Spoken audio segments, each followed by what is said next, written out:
On Youth Parliament, a very good afternoon to all of you. Good afternoon. The national anthem will be started first.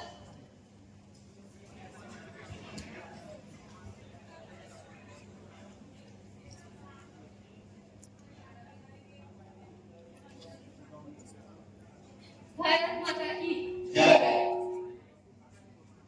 Please take your seats. Modi पर सांसद श्री एक शपथ ग्रहण करें।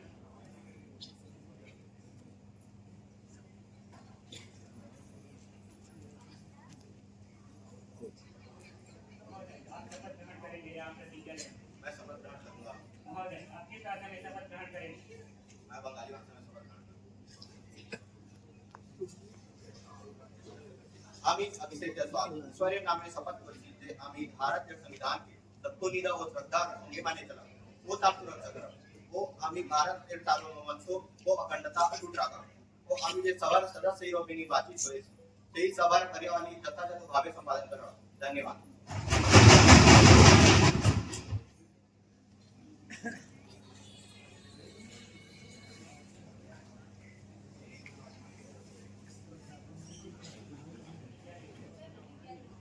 महोदय, आपकी शासन में प्रतिज्ञा लें।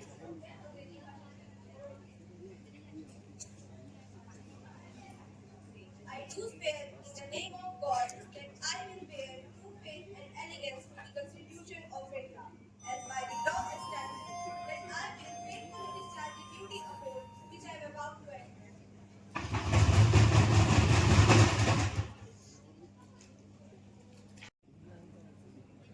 महोदय, आप शपथ ग्रहण करेंगे या आप प्रतिज्ञा लें? महोदय, आपकी शासन में शपथ ग्रहण करेंगे।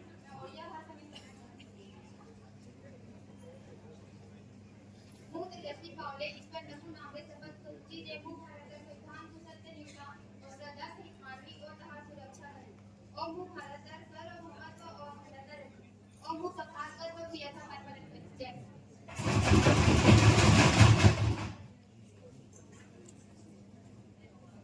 इस सत्र को संबोधित करते हुए मुझे हार्दिक प्रसन्नता हो रही है। इसी सप्ताह हमने संविधान को अपनाने के 76वें वर्षगांठ मनाया। ये लोकतंत्र जननी के रूप में भारत के गौरव को ऊंचाई देगा। मैं बाबा साहेब अम्बेडकर समेत सभी देशवासियों को नमन करती हूँ। माननीय सदस्यगण, हमारे संविधान में ऐसे 4 मूल्यों का उल्लेख है जो हमारे लोकतंत्र को सुरक्षित बनाए रखने वाले ऐसे 4 स्तंभ हैं। ये मूल्य है न्याय, स्वतंत्रता, समता और क्रूरता। ये हमारी समता के ऐसे सिद्धांत हैं जिन्हें हमने स्वाधीनता संग्राम के दौरान पूरा जीवन बनाया। इन सिद्धांतों को सर्वोपरि रखते हुए हमने 1947 में एक नई यात्रा शुरू की और आत्मविश्वास के साथ आगे बढ़ते जा रहे हैं। आर्थिक क्षेत्र में हमारी उपलब्धियां साफ साफ देखी जा सकती है। पिछले वित्त वर्ष में 6.5% की सकल घरेलू उत्पाद वृद्धि दर के साथ भारत दुनिया को प्रमुख अर्थव्यवस्था में तेजी से बढ़ने वाला देश है। माननीय सदस्यगण, भारत माला परियोजना के तहत राज्यवार नेटवर्क का विस्तार किया है। रेलवे ने भी नवचारों का प्रोत्साहन दिया है। वर्तमान में देश भर में 71 वंदे भारत, अमृत भारत, नमो भारत ट्रेनें चल रही है, जिनमें पिछले वर्ष में 17 नई वंदे भारत और एक नमो भारत ट्रेनें जोड़ी गई है। आयुष्मान भारत के अंतर्गत 55 करोड़ से अधिक लोगों को सुरक्षा कवच प्रदान किया जा चुका है। माननीय सदस्यगण, सरकार ने पिछले 10 वर्षों में प्रगति के नए अध्याय लिखे हैं, जिनमें से भारत की डिजिटल क्रांति एवं 5G सेवाओं का शुभारंभ इस यात्रा में मील का पत्थर है। माननीय सदस्यगण, पिछले वर्ष आतंकवाद का डर देश को झेलना पड़ा। कश्मीर घूमने गए निर्दोष नागरिकों की हत्या कायरतापूर्ण था। इसका जवाब हमने फैलाके सरकार के साथ दिया।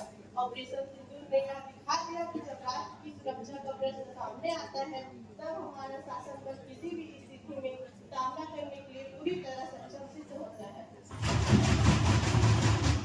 आइए हम एक बार फिर अपनी एकता की संकल्प को दोहराएं और भारत के सपनों को साकार करने के लिए प्रतिबद्ध हो। धन्यवाद। जय हिंद।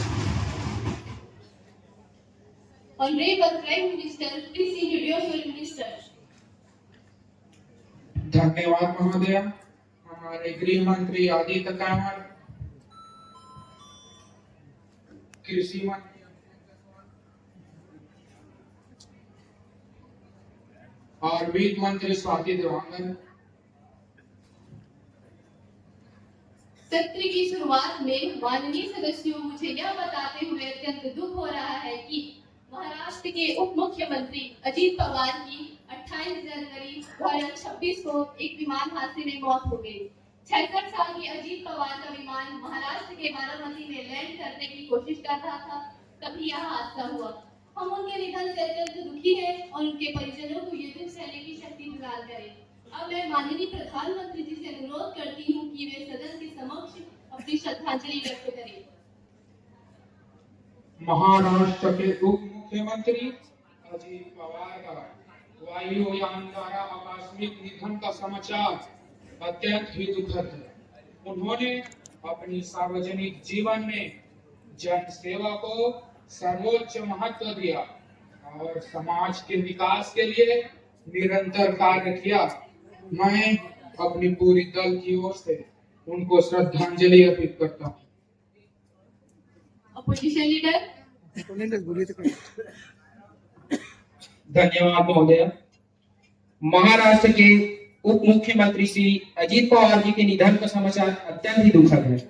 उन्होंने लंबे समय तक सामाजिक एवं राजनीतिक जीवन में अपने प्रदेश और देश के विकास के लिए महत्वपूर्ण योगदान दिया। राजनीतिक विचारों में भले ही मतभेद रहे हों, किंतु जन सेवा एवं लोकतांत्रिक मूल्यों के प्रति प्रतिबद्धता प्रेरणादायी रही है। इस कठिन समय में मैं उनके परिवारों, मित्रों एवं समर्थकों के प्रति गहरी संवेदना व्यक्त करता हूँ। धन्यवाद। हम उनकी आत्मा की शांति के लिए मौन धारण करेंगे।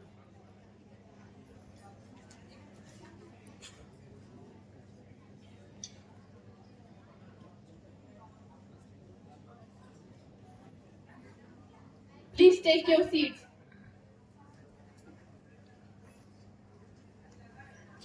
अध्यक्ष महोदय, आज की कार्यवाही आप संपन्न कराइए और मुझे जाने की अनुमति दीजिए।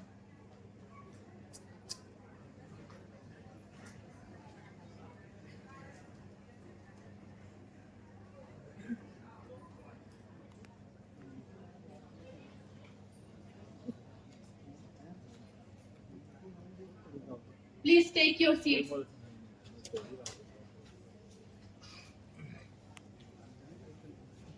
Now the question number start. Question number 201 through Sri Anju. Thank you speaker madam.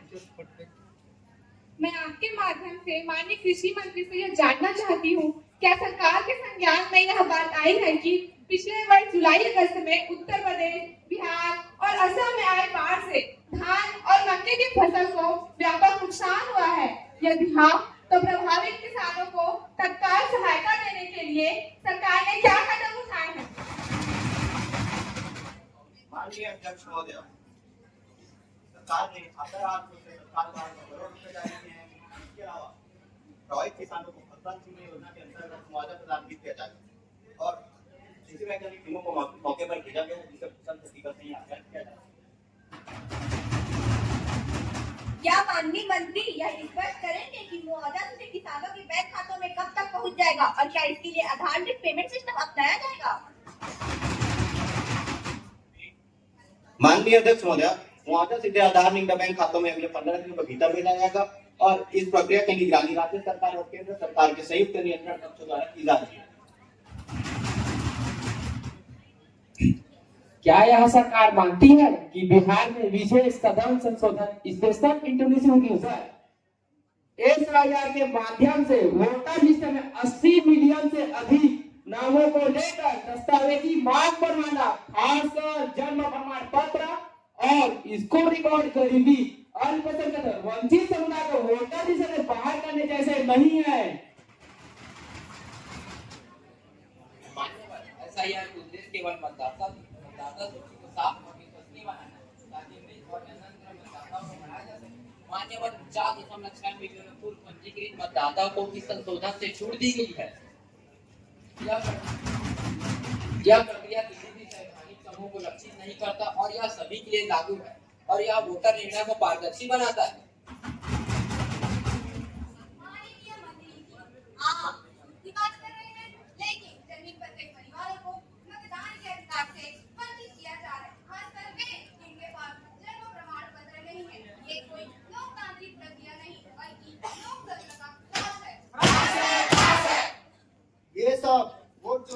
सरकारी साजिश है। हमारा वोट हमारा अधिकार है, वोटर पर्ची से नहीं छीना जा सकता। माननीय सदस्यों, ये प्रश्नकाल है, वाद विवाद का समय बनाए रखिए। Question number 208 through Shri Rashmi.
Honorable Speaker, I thank the honorable member for his question.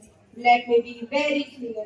Every rupee collected as tax is accounted for. The government spends this money in 4 major areas. First, public welfare and social schemes. Schemes like PM Kisan, Ayushman Bharat, free ration under PM Garib Kalyan Yojana, rural housing, etc. Second, infrastructure development. Building highways, railways, metro projects, and airports, digital connectivities, and villages. Third, national security and defense. Strengthening our army, navy, air force, modernizing weapon, border infrastructure. Fourth, state support and subsidy. Fund for education, healthcare, subsidies on LPG, fertilizer, and support to farmers. Apart from this, a part of tax revenue is shared with the state government as per the Finance Commission recommendation. Ma'am, I want to say to the honorable member, this government believes in every rupee for nation building, not for personal comfort. So no, taxes are not for the foreign trips, they are for the development of 140 crore citizens in India. But ma'am, where is the proof? Sir, every year we table the union budget and the CAG audits our spending. The duty is public and I am ready to place it before this house once again. All right, the answer is complete. Question hour is over. स्थगन प्रस्ताव। माननीय अध्यक्ष महोदया, मैं नियम 193 के अंतर्गत स्थगन प्रस्ताव रखना चाहती हूँ। जम्मू कश्मीर के अमरनाथ यात्रा पर हुए भयंकर क्लाउड बर्स्ट में अब तक 60 से अधिक लोगों की मृत्यु हो चुकी है, 100 से ज्यादा घायल हैं और कई लोग लापता हैं। यह केवल प्राकृतिक आपदा नहीं, बल्कि आपदा प्रबंधन की गंभीर विफलता का मामला भी है। ऐसे समय में संसद की बाकी कार्यवाही गौर है, हमें यह सब छोड़कर केवल इसी मुद्दे पर चर्चा करनी चाहिए। सरकार को तुरंत व्यापक राहत पैकेज की घोषणा करनी चाहिए। जब तक संसद इस पर चर्चा नहीं करता, तब तक आगे की कार्यवाही निरर्थक। विपक्ष झूठ फैला रहे, जैसे ही सूचना मिली एनडीआरएफ, एसडीआरएफ और सेना में मोर्चा संभाले। अब तक 300 से अधिक लोगों को सुरक्षित बाहर निकाले गए। प्रधानमंत्री स्वयं स्थिति पर नजर रखे। हर मृतक को 5 लाख और घायलों को 50 लाख की तत्काल सहायता जारी की। यह सरकार संकट के समय काम करती है, भाषण नहीं देती। विपक्ष सिर्फ राजनीति की रोटी सेकता है। आपदा के समय भी उन्हें मरे हुए लोगों में राजनीति नहीं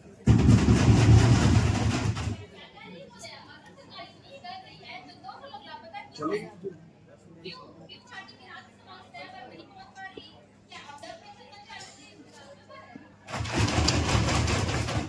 मैडम जी, क्लाउड बर्स्ट एक प्राकृतिक आपदा है। मान्यवर, क्या विपक्ष चाहता है सरकार बादलों को भी रोक दे?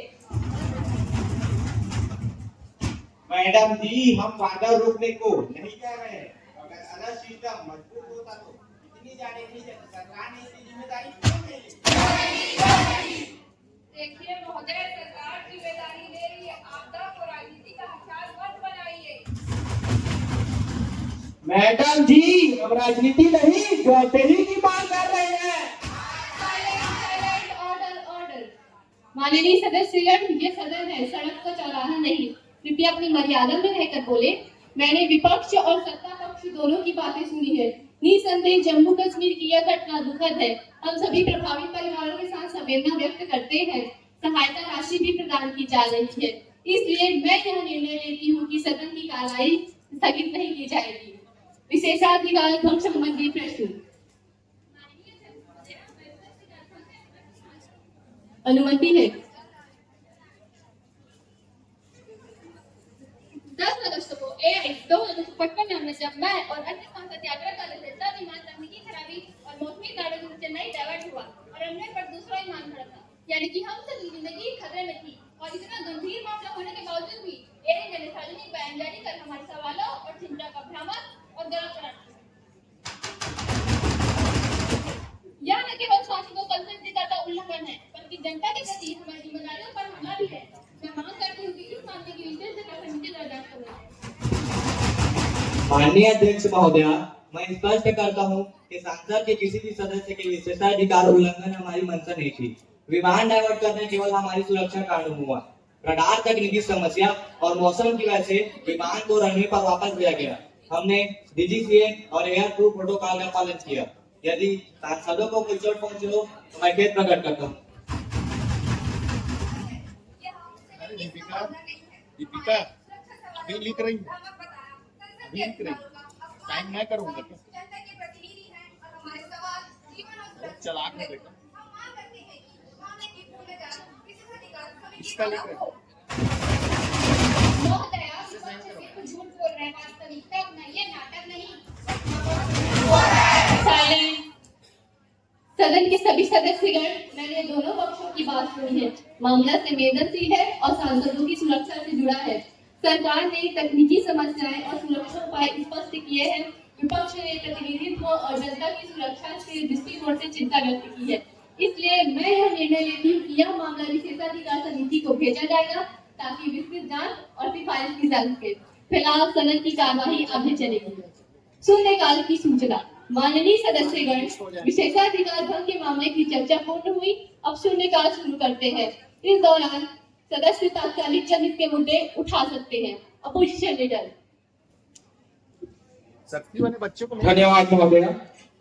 आज 140 करोड़ हिंदुस्तानियों की तरफ से मैं सिर्फ एक सवाल पूछना चाहता हूँ अध्यक्ष महोदय कि 22 अप्रैल को परिणाम में एक भी सिक्योरिटी पर 16 तैनात क्यों नहीं था? आखिरकार ये सरकार क्या कर रही है? ये सच है, इरादे हमारे विध्वंसक नहीं, अकारण युद्ध के हम प्रशंसक नहीं, अहिंसा के पुजारी हैं, पर कह दो इस दुनिया से अहिंसा के कायर नहीं। Greetings to the member of House. Today finded quite unfortunately to the extent in the country where after decades of independence there is still a section of people that wake up in shock if the world live to see another day, where mothers are scared to send their kids to school and where young students open their eyes to the horror of blood streets instead of playground. Today I want to each one of you present here to reflect on the stuffing that Kashmir ended for our nation from Baramal in 1947, the Kargil in 1999, from 3 bloodshed wars to the painful tragedies of Uri Pulwama and now Pahalgam. अगर होते तो सारे 26 परिवारों से अपने बेटे, अपने भाई, अपने पति को नहीं खोया होता। Who is accountable for such a massive security in one of the most sensitive regions of the earth? How many more Pahalgam have to happen for our government to realize the birth of Kashmir? Pakistan की सरहदों पर कुछ पटाखे जलाने से वो देश न कभी सुधरा है न सुधरेगा। If India wants action, it has to switch to aggressive diplomacy stance. The UNA demand the country had chance to transfer to FATF grey list, put section on it, and ensure that no one globally threats with it. हम आजाद हैं क्योंकि सीमा पर जवान है, चट्टान बनकर खड़े वो रेस पर कुर्बान है। वो है तो हम हैं, वो है तो हम हैं। सलामत अपने घरों पर सैनिकों के दम से ही महकता ये हिंदुस्तान।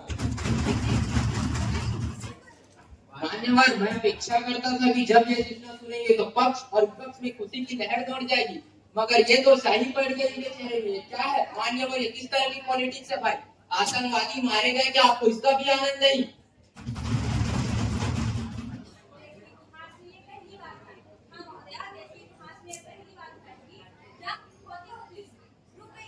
और इसको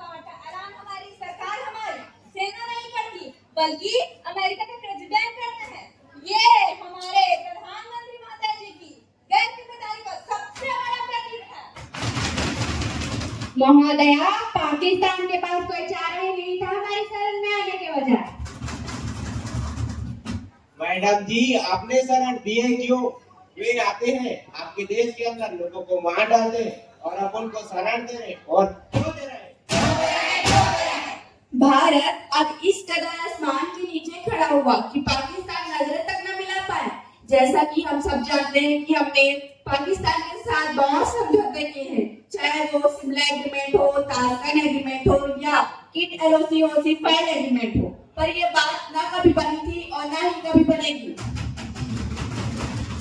और ऐसा भी कहा जाता है जनाब, बिगड़ेगी बात बने ना। हमसे तो इस बात में भी कोई गुरेज नहीं करेगा कि हमारा कश्मीर भारत का ताज है और इस ताज की रक्षा के लिए मैं मानती हूँ कि पिछली सरकार ने बहुत से प्लांटर किए हैं, चाहे वो इंडस वाटर ट्रीटी हो या ये मामला यूएन को सौंप देना हो या 1971 में 90,000 से ज्यादा सैनिकों को दे देना हो। लेकिन अब समय आ गया है हर गलती को सुधारने का और इसका जीता जागता उदाहरण है ऑपरेशन सिंदूर और ऑपरेशन महादेव, जिसने आतंकवाद के 9 जड़ों पर वार किया, जिस पर पाकिस्तान ने स्वदेश पनाह रहा।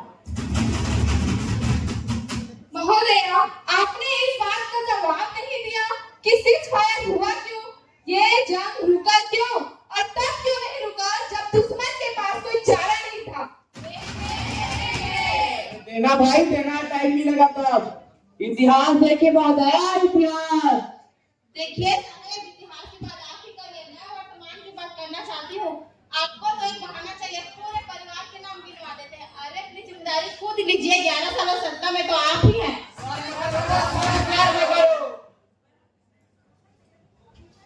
मैडम जी, अगर कोई हमारा धर्म पूछ के मारेगा तो हम भी धर्म बता कर मारेंगे। पुलवामा के बाद हमने बात कोड दिया, पहलगाम के बाद हमने ऑपरेशन सिंदूर दिया और आज के बाद ऐसा जवाब देंगे कि कांपने के लिए उनकी रूह तक न बच सके।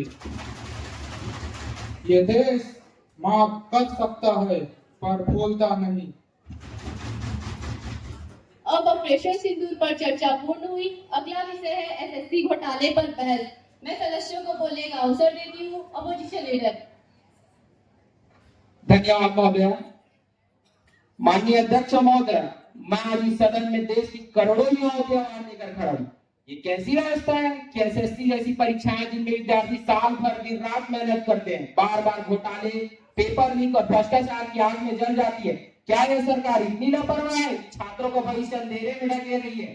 जिन शिक्षकों ने छात्रों का जीवन संरक्षित किया, उन्हें लाठियों से पीटा गया, जेल भेज दिया गया। आखिरकार जिम्मेदार कौन है? अब्दुल कलाम जी ने कहा था, dream dream dream dream transfer into thoughts and thoughts result in action. लेकिन सरकार की नाकामी ने इन सपनों को कुचल कर राख बना दिया है। मैं पूछना चाहता हूँ, क्या सरकार छात्रों के मेहनत का मूल्य समझती भी है? मान्यवर, ये सवाल राजनीति का मसला सत्ताना बन है। सरकार स्पष्ट कर चुकी है, जो छात्र न्याय और सच्चाई चाहता है उन्हें उसका पूरा हक मिलेगा। We have expected demands of protesting candidate and have given order for CBI inquiry. Protesters should not stop. यह सरकार छात्रों के साथ खड़ी है बिना किसी भेदभाव के। हमने सीबीआई जांच को मंजूरी दे दी है ताकि परीक्षा प्रक्रिया में पारदर्शिता आए और दोषियों को कानून के कटघरे में खड़ा किया जा सके। कदम कदम पर गिरी हूँ मगर हारी नहीं हूँ, आंधियों से लड़ी हूँ मगर डरी नहीं हूँ। सरकार बात तो कर रही है लेकिन उनमें छात्रों की फिक्र नहीं दिखती। वे सड़कों पर पसीना बहा रहे थे और सरकार ने उन्हें काफी चार तक खिला दिया। या क्या नया भारत है जहाँ युवा अपना भविष्य खो रहे हैं और सरकार सिर्फ रक्षा का गंडक पीछे खड़ी हो रही है। माननीय अध्यक्ष महोदय, विपक्ष पूरी तरह से गुमराह करने की कोशिश कर रही है। सच्चाई तो यह है कि एसएससी घोटाले का पूरा जांच सीबीआई को सौंप दिया गया है। दोषियों को बख्शा नहीं जाएगा। सरकार ने डिजिटल पारदर्शिता बढ़ाने के लिए नेशनल कॉमन एजेंसी और कॉमन एलिजिबिलिटी टेस्ट का ऐलान किया है ताकि पेपर लीकेज से घटनाओं पर रोक लग सके। जांच का क्या हुआ? कब तक चलेगा? क्यों युवाओं को आंदोलन करना पड़ रहा है? क्या सरकार युवाओं को दबाना चाहती है? माननीय अध्यक्ष महोदय, विपक्ष युवाओं को भड़काना चाहता है ताकि छात्रा उसे निराश और राजनीति चपकाई जा सके। मैडम जी, अगर युवाओं के सपनों के साथ खिलवाड़ होता रहा तो सदन की दीवारें भी चुप नहीं रहेगी। पक्ष ड्रामा कर रहे हैं। मैडम जी, हमें ज्ञान मत दीजिए।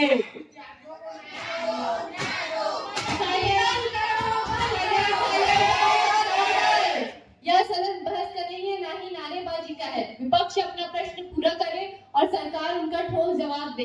एसएससी घोटाले पर सरकार को अगली बैठक में विस्तृत रिपोर्ट पूरा करना होगा। जिसको जनता ने चुना नहीं और सत्ता पर राज करे, ये कैसी लोकशाही है जहां वोट भी बाजार करे। एक नाम 100 जगह लिखा, 100 नामों में खेल किया, जनता का हक छीना गया, लोकतंत्र को जेल किया। बिहार से लेकर कर्नाटक तक, महाराष्ट्र से लेकर दिल्ली तक, जहां जहां चुनाव हुए वहां जनता की आंखों के सामने वोट की डकैती हुई। कभी डुप्लीकेट वोट बनाकर तो कभी असली मतदाता का नाम काटकर और कभी अदृश्य मतदाता पैदा कर दिया गया।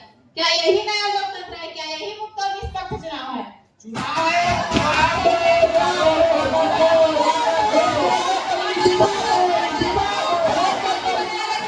अपनी जगह में बैठे, कृपया शांति बनाए रखे। माननीय अध्यक्ष महोदय, इनकी सरकार हारने के बाद वही राग लगती है। ईवीएम खराब है, वोटर लिस्ट गड़बड़ है, इलेक्शन कमीशन बिकाऊ है। लेकिन सच तो है कि जनता ने हमेशा ही नकारा है। बिहार में आते नाम के तमाशा किए जा रहे हैं। This is not march or democracy. It is a political circus. Madam ji, election commission is acting like an agent of BJP. This is an insult to our constitution, institution, हमारा भारत को इलेक्शन नहीं आती। इन्हीं लोगों के लिए किसी ने शेर कहा है कि जो सच और झूठ में जो दूरी है, कि जो सच और झूठ में जो दूरी है वो दूरी समझते हैं। सियासी हकीमों की हम भी मजबूरी समझते हैं, मजबूरी समझते हैं। अपना हक समझते हैं निवाला छीन लेने को, अपना हक समझते हैं निवाला छीन लेने को। कुछ लोग डकैती को मजदूरी समझते हैं, मजदूरी समझते हैं। Respected man, democracy is not a game of number manipulated behind closed doors. Democracy is trust. Democracy is fact. Democracy is the voice of poorest man, and today that voice is being silenced. अगर आवाज दबाओगे तो ये आवाज गूंज बनकर हर कोने में उठेगी।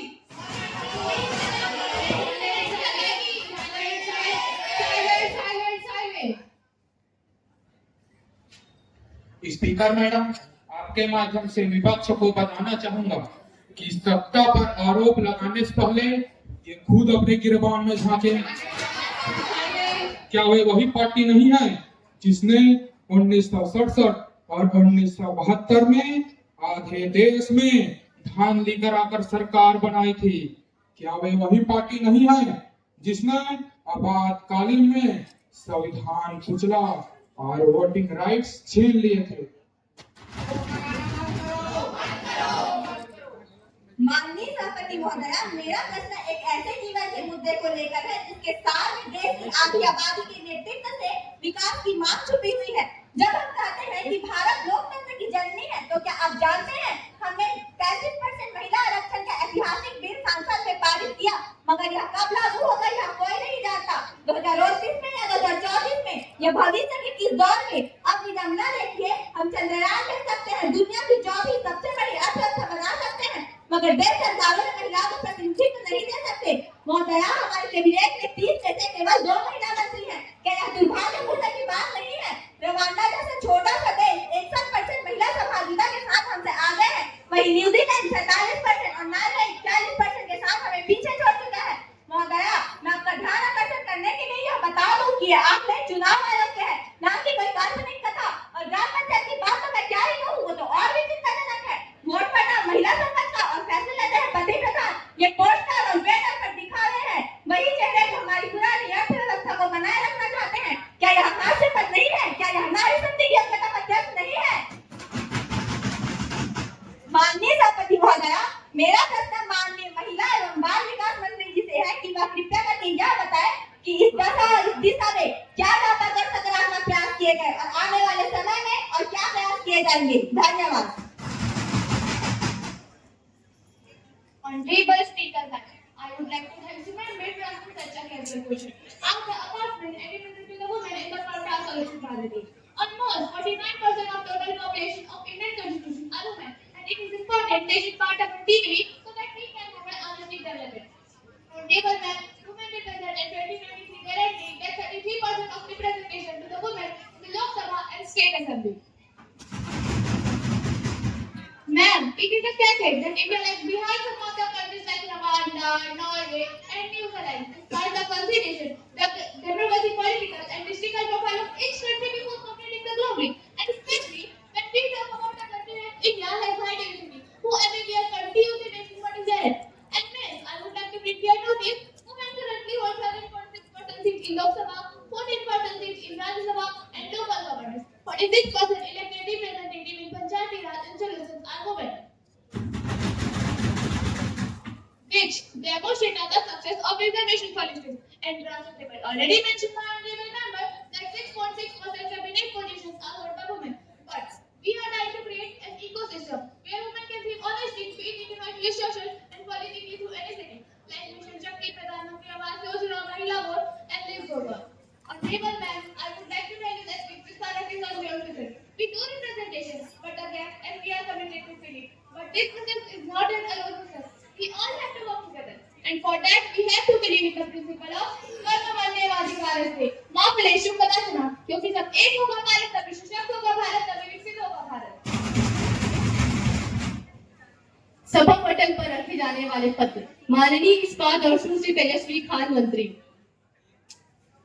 मैडम, आपकी अनुमति से मैं खान और खनिज नियामक अधिनियम 1957 की धारा 28 की उपधारा 11 के अधीन जारी निम्नलिखित अधिसूचना हिंदी और अंग्रेजी के रूपांतर की एक प्रति सभा पटल पर रखी हूँ। भारत के राजपत्र दिनांक 21 सितंबर 1987 अधिसूचना संख्या 1002 में प्रकाशित खनिज छूटता संशोधन नियम 1987 है। स्वास्थ्य मंत्री श्री सायनी। मैं निम्नलिखित कागजात सभा पटल पर रखती हूँ। कंपनी अधिनियम 1956 की धारा 619 की उपधारा के अधीन निम्नलिखित कागजात की एक प्रति और अंग्रेजी रूपांतर वर्ष 1986-87 के लिए state farm corporation of limited India कार्यचालन को पुनरीक्षा। विधेयकों पर राष्ट्रपति की अनुमति की सूचना। माननीय सदस्यगण, मैं अपने सौभाग्य का अनुभव करती हूँ कि निम्नलिखित अधिनियमों को महामहिम राष्ट्रपति महोदय की स्वीकृति प्राप्त हो चुकी है। 1 Feb 2025 on 5th April 2025, the President gave his assent to save the act.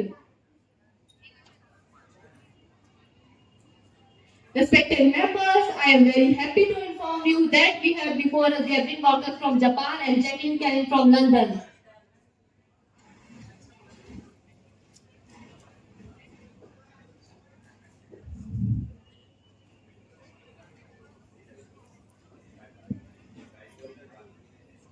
Please take your seats. I request Gavin Walker to say a few words.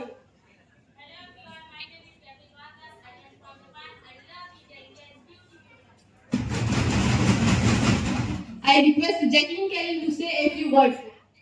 Hello everyone, my name is Jacqueline Kelly. I'm from London, India. It's good country. I love India. ध्यान आकर्षण सूचना।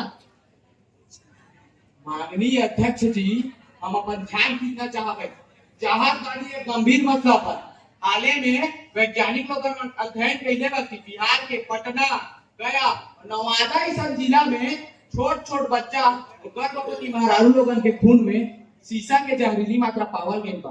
अभी का मतलब बच्चा के जिन जैसा उम्र में जहर से भर जाला, जहाँ खेल कूद के समय रहे वो लोग अस्पताल में भर्ती होता और गर्भवती महारारू लोगन के शरीर में जहरीला शीशा पहुंच जाला तो गीला पीढ़ी के भी खतरा बढ़ जाला। माननीय अध्यक्ष जी, कई सरकार प्रभावित इलाका में खून जांच कैंप लगाई का दूषित पानी, मिलावटी मसाला और लोहे पीतल के बर्तन पर सख्त निगरानी करी का पीड़ित परिवार खातिर मुआवजा, इलाज या तत्कालिक अभियान के तत्कालिक व्यवस्था करी। ध्यानाकर्षण का प्रस्ताव बेहद गंभीर और संविधान सम्मत। सरकार यह सुनिश्चित करेगी कि प्रभावित जिलों में ब्लड लिवर जांच शिविर लगेंगे, साथ ही मामलों, पानी और बर्तनों की निगरानी में सख्त मानक निर्धारित कर है और जनहित से जुड़ा हुआ विषय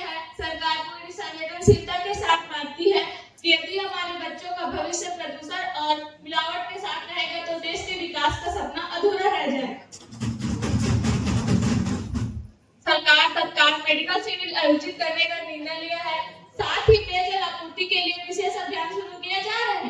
इसके अतिरिक्त खाद्य सामग्री और बर्तनों के उत्पादन में मिलावट पर रोक लगाए हेतु निगरानी तंत्र लागू किए जा रहे हैं। सरकार हमें, सदन और पूरे देश को यह विश्वास दिलाना चाहती है कि बच्चों का स्वास्थ्य और माता बहनों की सुरक्षा पर कोई समझौता किया नहीं जाएगा। अनुपस्थिति की अनुज्ञा। माननीय सदस्यगण, आज इस सभा में ज्योत्सना महंत और हरीश सूर्यवंशी सूचना देकर अनुपस्थित हैं। समितियों के प्रतिवेदनों के उपस्थापन। अब समितियों के प्रतिवेदनों के प्रस्तुतिकरण का समय है। लोक लेखा समिति की अध्यक्ष प्रांजलि। माननीय अध्यक्ष महोदय, मैं सदन की मेज पर लोक लेखा समिति की 13वीं रिपोर्ट प्रस्तुत करती हूँ। प्राक्कलन समिति की अध्यक्ष संजना। माननीय अध्यक्ष महोदय, मैं सदन की मेज पर प्राक्कलन समिति की 16वीं रिपोर्ट प्रस्तुत करती हूँ। विधेयक सत्र 2025 इनकम टैक्स बिल बिना बहस के पारित हुई है। जो इसके पक्ष में है कृपया हाँ कहें। जो इसके पक्ष में नहीं है कृपया ना कहें। हाँ की जीत हुई, हाँ की जीत हुई, हाँ की जीत हुई। With this, today young parliament session ends here.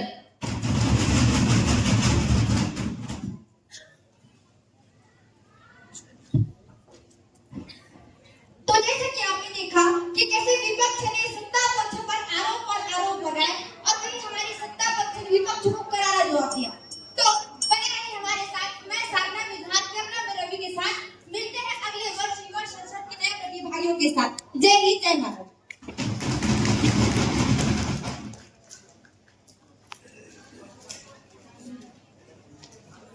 इसके पश्चात मुंगेरी